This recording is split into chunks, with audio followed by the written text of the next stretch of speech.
तो भाई जहां हाल ही में बॉर्डर गवास्कर ट्रॉफी का तो अंत हो गया और अंत भी बहुत ही दुखद रहा। अब इसके बाद सीधे इंडिया को जो अगला टेस्ट इवेंट खेलना है, जो अगली टेस्ट सीरीज खेलनी है, वो खेली जाएगी जून 2025 में। ये टेस्ट सीरीज इंग्लैंड के खिलाफ खेली जाएगी, जो कि 5 मैचों की टेस्ट सीरीज होगी और ये खेली जाएगी इंग्लैंड के घर में। अब यहां पे बहुत लोगों के मन में आ सकता है कि इंग्लैंड के खिलाफ ये जो 5 मैचों की टेस्ट सीरीज होगी, जो कि इंग्लैंड में ही खेली जाएगी, क्या इस टेस्ट सीरीज के लिए एक बार फिर से भारत का जो मैनेजमेंट है वो रोहित और विराट पे भरोसा टिकाएगा? तो इस सवाल का जवाब है हां, बिल्कुल टिकाएगा। कल के दिन बीसीसीआई के एक अननेम्ड ऑफिशियल ने आईएनएस से बात करते हुए इस बात को रिवील करा कि इंडिया का जो मैनेजमेंट है वो अब भी रोहित और विराट पे भरोसा टिकाएगा। वो रोहित शर्मा और विराट कोहली को लेकर कोई भी कड़े या फिर बड़े डिसीजन नहीं लेने वाला है। यहां तक कि उस अननेम्ड ऑफिशियल ने यह भी बताया कि कोच गौतम गंभीर की पोजीशन को भी कोई खतरा नहीं है, क्योंकि देखो बहुत लोग यहां पे सोच रहे थे कि जिस तरीके से गौतम गंभीर की कोचिंग के अंडर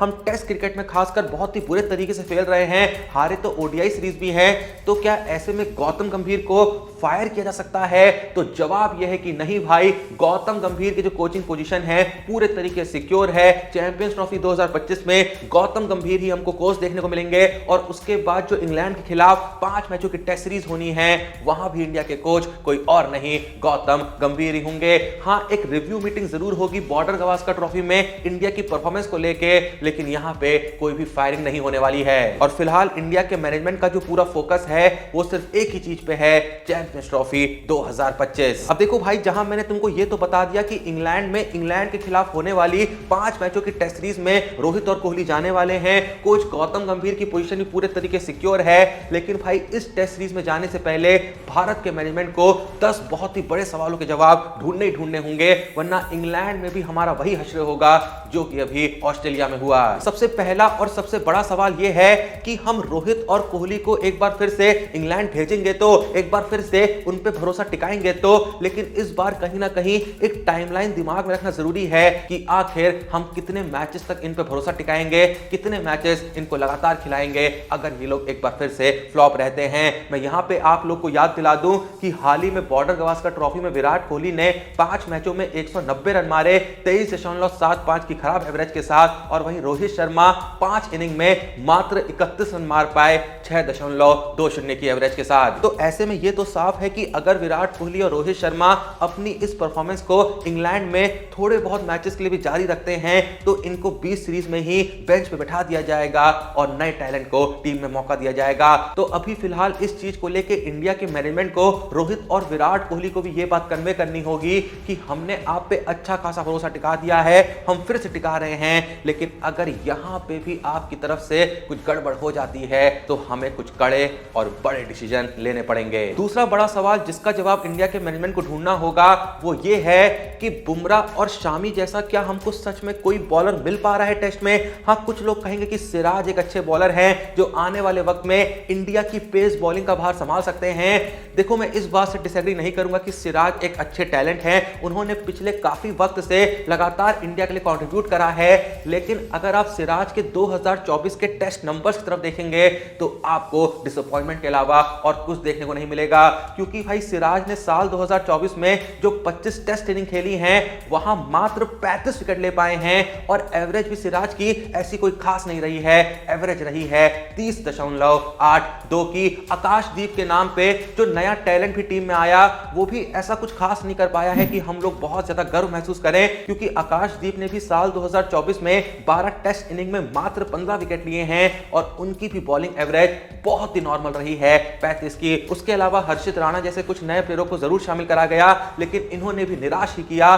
3 इनिंग में 4 विकेट लिए हर्षित राणा ने साल 2024 में और एवरेज तो बॉलिंग की भाई 50.75 की रही। इवन हर्षित राणा की तो इकोनॉमी भी टेस्ट में 4.5 की है, भाई इससे अच्छी तो बुमराह की T20 और ओडीआई में हो जाती। तो इसीलिए भारत के मैनेजमेंट को इस बात पे बहुत ही ज्यादा विचार करना होगा कि भाई चलो अभी बुमराह हैं, लेकिन बुमराह पे हम कितना बोझ डालेंगे। हमने देखा कि उस बोझ के चलते बंदा भाई इंजर्ड तक हो गया, उसको हर मैच खेलना पड़ा।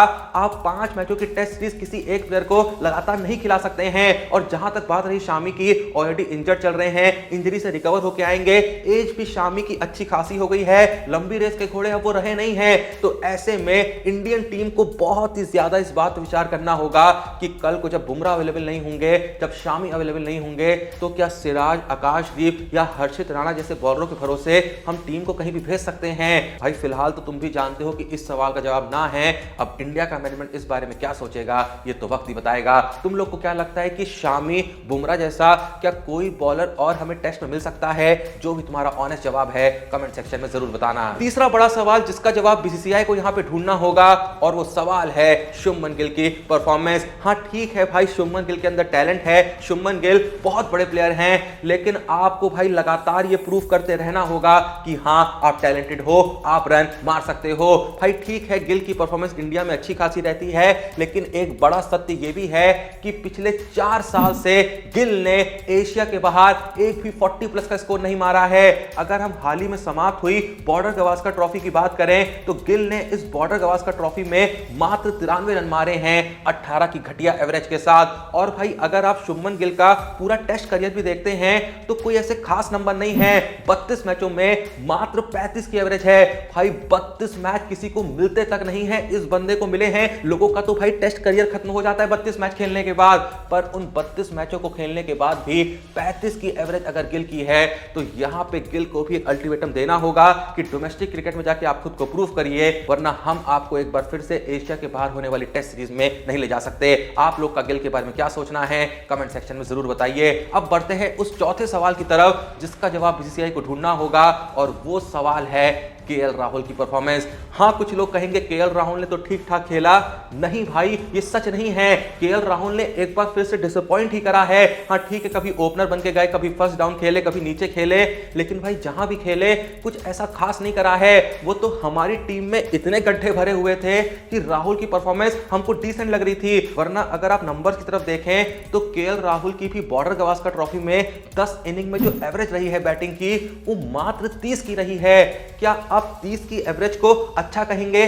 भाई आप डिसेंट भी नहीं कहना चाहेंगे। 30 की एवरेज एक प्योर बैट्समैन के लिए खराब एवरेज है अगर आप 10 इनिंग में मात्र 30 की एवरेज रख रहे हो। उसके अलावा अगर केएल राहुल का पूरा टेस्ट करियर देखें तो भाई केएल राहुल तो गिल से भी बहुत आगे हैं। 58 टेस्ट मैच खेल चुके हैं, 100 से ज्यादा इनिंग खेल चुके हैं।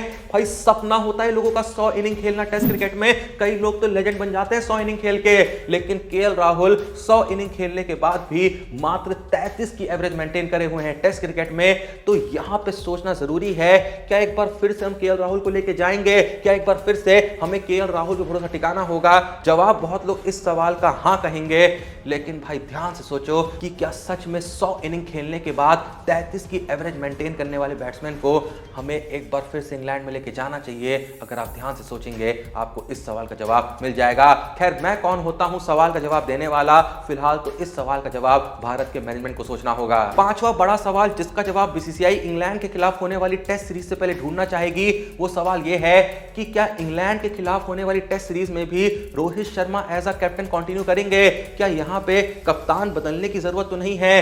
क्योंकि भाई देखो हाल ही में जिस तरीके से बुमराह ने 2 मैचों में कप्तानी करी, लगा कि शायद रोहित शर्मा भी और कहीं ना कहीं भारत का मैनेजमेंट जो है वो इस बारे में ख्याल कर रहा है कि वक्त आ चुका है कप्तान बदलने का। क्योंकि भाई देखो इंग्लैंड के खिलाफ होने वाली जो टेस्ट सीरीज होगी वो कहीं ना कहीं शुरुआत होगी अगली WTC साइकिल की, तो ऐसे में उस कप्तान को जिम्मेदारी देने के बारे में बीसीसीआई सोचेगा जो कि अगले WTC फाइनल तक इंडिया का कप्तान रहे। और कहीं ना कहीं देखो इंडिया के मैनेजमेंट के मन में एक और ख्याल आएगा कि अगर फिर से रोहित शर्मा अपनी इस डिजास्टर परफॉर्मेंस को इंग्लैंड वाली सीरीज में भी कंटिन्यू रखते हैं, कहीं ऐसा ना हो कि सिर्फ कप्तानी के लिए उनको टीम में खिलाना पड़े, तो क्या ऐसा हो सकता है कि रोहित शर्मा को हटा के बुमराह को इंग्लैंड के खिलाफ होने वाली टेस्ट सीरीज के लिए कप्तान बना दिया जाए? आप लोग का क्या मानना है कमेंट सेक्शन में जरूर बताएं। अब चले अपने छठे बड़े सवाल की तरफ जिसका जवाब बीसीसीआई को ढूंढना होगा।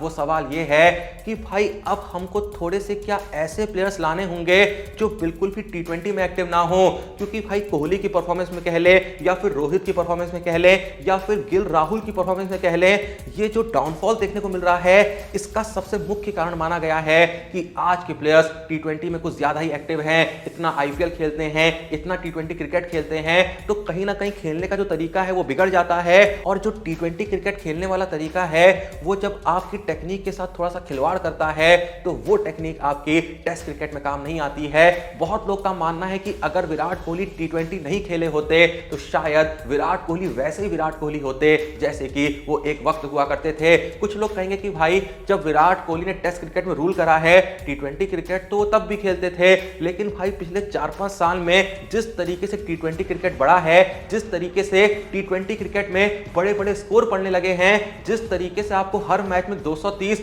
240 रन के लिए जाना पड़ता है, तो आपका खेलने का तरीका भी उस तरीके का बन जाता है।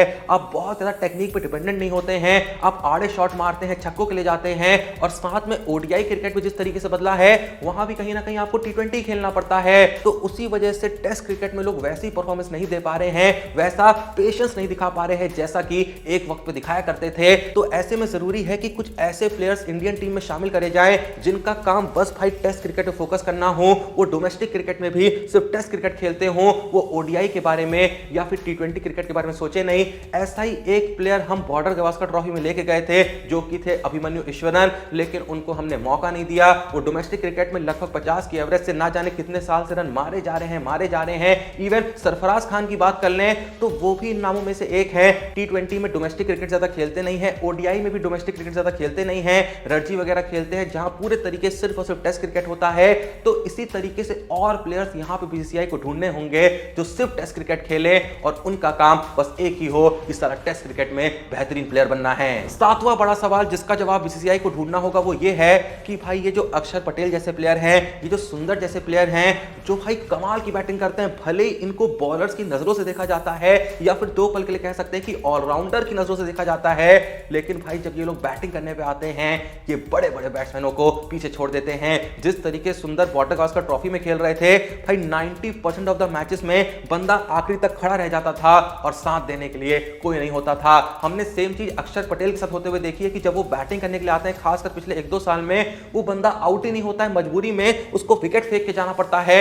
तो क्या भाई जो काम ऑस्ट्रेलिया ने स्मिथ के साथ किया था कि बंदा था बॉलर लेकिन बॉलर से उसको बैट्समैन बना दिया था और स्मिथ ने प्रूव किया था खुद को, तो क्या वो एक्सपेरिमेंट सुंदर और अक्षर पटेल जैसे बॉलरों के साथ आजमाए जा सकते हैं? क्या पता अगर इनको हम थोड़ा सा ऊपर बैटिंग के लिए भेजे, थोड़ा सा वक्त दें, तो भाई यही लोग ना जाने कितनी सेंचुरी मार दें। आप लोग इस बारे में क्या सोच रहे हैं कमेंट सेक्शन में जरूर बताएं। आठवां सवाल जिसका जवाब बीसीसीआई को ढूंढना होगा वो ये है कि भाई जो इंडिया के बॉलिंग कोच हैं मॉर्ने मॉर्कल, क्या वो एक सही चॉइस है? क्योंकि जब से वो इंडिया के बॉलिंग कोच बने हैं उन्होंने तो भाई ऐसा कोई काम नहीं किया है जिस पे हम गर्व महसूस कर सकें। हाँ, ऐसे बहुत काम किए हैं जिसके लिए हम उनको गाली दे सकें। और भाई मॉर्ने मॉर्कल की अगर हिस्ट्री भी देखी जाए तो मैं आपको पहले ही बता चुका हूं कि भाई हिस्ट्री भी कोई ऐसी अच्छी नहीं रही है। पाकिस्तान के बॉलिंग कोच बने, पाकिस्तान जो थी वो पिछले 3 साल में पहली बार ऐसा हुआ कि वर्ल्ड कप के सेमीफाइनल में तक नहीं पहुंची। उसके बाद लखनऊ सुपर जायंट्स के बॉलिंग कोच बने, 3 साल में पहली बार ऐसा हुआ कि लखनऊ सुपर जायंट प्लेऑफ में नहीं पहुंची। और अब भाई वो जब इंडिया के बॉलिंग कोच बने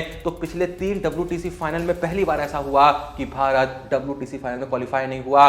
और भाई हमें कोई नया टैलेंट ऐसा बनते हुए देखने को नहीं मिला, ऐसा कोई बॉलिंग यूनिट में इंप्रूवमेंट देखने को नहीं मिला, जो जैसे थे वैसे ही हैं। अब भाई मॉर्ने मॉर्कल बुमराह को तो सिखा नहीं रहे होंगे, इनको बनाना चाहिए था आकाशदीप को, इनको बनाना चाहिए था हर्षित राणा को, इनको भाई सिराज को और बेहतर करना चाहिए था। लेकिन सिराज की परफॉर्मेंस में जहां पहले के कंपैरिजन में गिरावट आई है, वहीं आकाशदीप और हर्षित राणा का क्या हाल रहा है वो मैंने आपको ऑलरेडी बता दिया है। तो यहां पे बीसीसीआई को कहीं ना कहीं मॉर्ने मॉर्कल को एक अल्टीमेटम देना होगा कि भैया देखो ऐसा ही करोगे तो तुम्हारी छुट्टी हो जाएगी। चलें अपने 90 बड़े सवाल की तरफ। तो भाई देखो जिस तरीके का सवाल मैंने कहा मॉर्ने मॉर्कल से पूछा जाना चाहिए, वैसा ही कुछ सवाल पूछा जाना चाहिए गौतम गंभीर से। हाँ ठीक है, वो हेड कोच है, और गौतम गंभीर के अलावा जो बैटिंग कोच है अभिषेक नायर, उनसे भी सवाल किए जाने चाहिए कि आपके आने से हमको फायदा क्या हुआ है। चलो मान लिया कि भाई हम जो हारे उसमें सारी गलती आपकी नहीं है, जब प्लेयर ही नहीं चल रहे हैं तो आप भी डगआउट में बैठ के क्या कर लेंगे।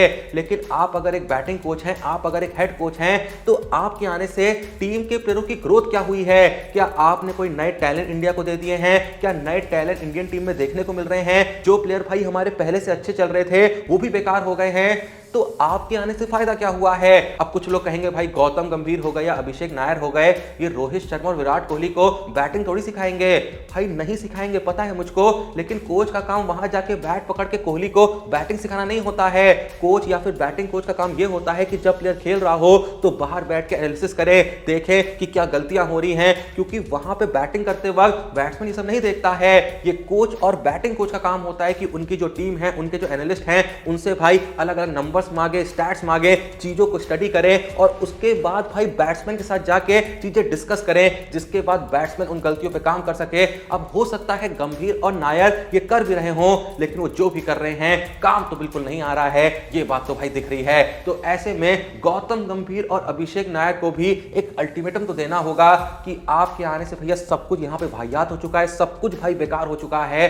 अब अगर ऐसा ही सब कुछ चलता रहा तो आपकी भी छुट्टी हो सकती है। अब अगर बात करें अपने 10वें और आखिरी बड़े सवाल की, जिसका जवाब बीसीसीआई को किसी भी हाल में ढूंढना होगा कि क्या सच में वक्त आ गया है कि प्लेयरों को डोमेस्टिक क्रिकेट खिलाया जाए। क्योंकि भाई देखो, ये सत्य है कि कोहली रोहित शर्मा पूरे तरीके से फ्लॉप रहे, ये सत्य है कि गिल हो गए या केएल राहुल हो गए, ये भी कुछ खास नहीं कर पाए जब बात आती है बॉर्डर गावस्कर ट्रॉफी की, जब बात आती है न्यूजीलैंड सीरीज की। तो ऐसे में भाई क्या तुम्हारे मन में कभी ये आया कि ये लोग फ्लॉप तो हुए हैं, लेकिन जब ये लोग इस सीरीज को खेलने के बाद घर जाएंगे तो क्या सच में ये लोग इस चीज को लेकर परेशान होंगे कि यार ऐसा क्यों हो रहा है? क्या ये लोग अपने आप पे 10-10 12 घंटे काम करेंगे जैसा कि एक वक्त पे लोग किया करते थे? भाई पता नहीं क्यों मेरे को तो ऐसी फीलिंग नहीं आती। मुझे लगता है कि कोहली बॉर्डर गावस्कर ट्रॉफी के बाद मस्त अनुष्का भाभी के साथ कहीं जाएंगे, थोड़ा हॉलीडे बिताएंगे। रोहित भाई भी अपनी पत्नी के साथ, अपने दोनों बच्चों के साथ यही काम करेंगे, जो कि 2 पल के लिए सही भी है। लेकिन भाई जब तक आप क्रिकेट खेल रहे हो, आप मुश्किल से 3-4 साल मैक्स टू मैक्स और खेलोगे, तो उन 3-4 सालों में आपको अपने पीक पे रहने के लिए जो भी करना पड़े, मेरे हिसाब से आपको वो करना चाहिए। आपको भाई नींद नहीं आनी चाहिए कि मैं कितना घटिया खेल के आया हूं, मेरे वजह से मेरी टीम हार गई है, पहली बार इतना खतरनाक डाउनफॉल देखने को मिल रहा है। आपको जाके 12-14 घंटे नेट्स बिताने चाहिए, पर पता नहीं ये लोग ऐसा करेंगे या नहीं करेंगे। भाई मुझे तो बहुत ही कम चांसेस लग रही हैं। तो ऐसे में जरूरी है कि खाली वक्त में इन लोगों को थोड़ा सा डोमेस्टिक क्रिकेट खिलाया जाए, ताकि अपने ही लोगों के बीच ये लोग जब टेस्ट क्रिकेट खेलें और वहां पे अगर ना चलें तो इनको और ज्यादा इस बात का रियलाइजेशन हो कि भाई हमसे बहुत अच्छे लोग आ चुके हैं, हम इनके लेवल के भी नहीं रह गए हैं। और वहां पे जब थोड़ी सी इंसल्ट होती है ना, जब आप अपनी बिरादरी में नहीं चलते हो, तब आपको लगता है कि मुझे अपने आप पे काम करना होगा। अभी आपको भाई सीधे ऑस्ट्रेलिया भेज दिया जाएगा, सीधे इंग्लैंड भेज दिया जाएगा, तो आपको लगेगा कि भाई हमको भेज रहे हैं, मतलब इनको पता है कि हमसे बेहतर लोग हैं ही नहीं इनके पास। लेकिन जब भाई 100 लोगों के बीच आप खेल रहे होगे, जो कि आपकी उम्र के होंगे, आपके देश के होंगे, और आपको दिखेगा कि भाई ऐसे ऐसे लोग तैयार हो रहे हैं, ये लोग हमारा विकेट ले रहे हैं, ये लोग रन मार रहे हैं, लेकिन हम नहीं मार पा रहे हैं, तब आपको ये एहसास होता है कि अगर हम नहीं चल रहे हैं और उसके बाद भी टीम में बने हुए हैं, उसके बाद भी हम पे भरोसा दिखाया जा रहा है, तो भाई कहीं ना कहीं हम बहुत लोग का वक्त बर्बाद कर रहे हैं, हम बहुत लोग का टैलेंट बर्बाद कर रहे हैं, हम बहुत लोगों पे बोझ भी बन रहे हैं और बहुत लोगों के सपनों का कत्ल भी कर रहे हैं। तो जरूरी है कि रोहित, कोहली, केएल राहुल, गिल जैसे और भी जो प्लेयर्स हैं, और भी जो बैट्समैन हैं, और भी जो बॉलर्स हैं, इनको डोमेस्टिक क्रिकेट खिलाया जाए। बहुत से लोग तो भाई लगातार ओडीआई या फिर टी20 खेलते नहीं हैं। कोहली रोहित तो टी20 से रिटायर ही हो गए हैं। तो ऐसे में अगर खाली वक्त में ये लोग डोमेस्टिक क्रिकेट खेल भी ले रहे हैं, खासकर test cricket, red ball cricket, तो भाई कोई इतना बड़ा इशू नहीं होना चाहिए। अभी देखो इंग्लैंड के खिलाफ 5-5 मैचों की टी20 सीरीज होनी है। हाँ ठीक है, अभी तो बॉर्डर गावस्कर ट्रॉफी खेल के आए हैं, लेकिन ऐसी कई बड़ी टी20 सीरीज होती हैं जहां पे लोग बिल्कुल वेले होते हैं, कोई काम नहीं होता है, बहुत बड़े बड़े ऐसे गैप्स मिलते हैं। तो ऐसे भैया रेड बॉल क्रिकेट खिलाओ, ताकि कम से कम इन लोगों में सुधार हो सके, और अगर सुधार ना हो तो कम से कम इस बात का एहसास हो सके कि हाँ भाई हम वैसे तो नहीं रहे हैं जैसे कि हुआ करते थे, और कई लोग ऐसे आ गए हैं जो कि वैसा खेल रहे हैं जैसा हम एक वक्त पे खेला करते थे। आपके हिसाब से इन 10 सवालों में से वो कौन से 3 बड़े सवाल हैं जिस पे सबसे पहले बीसीसीआई को विचार करना होगा? जो भी आप सोच रहे हैं कमेंट सेक्शन में जरूर बताएं, वीडियो को लाइक करें, चैनल को सब्सक्राइब करें। मिलते हैं नेक्स्ट वीडियो में, तब तक के लिए जय हिंद, धन्यवाद।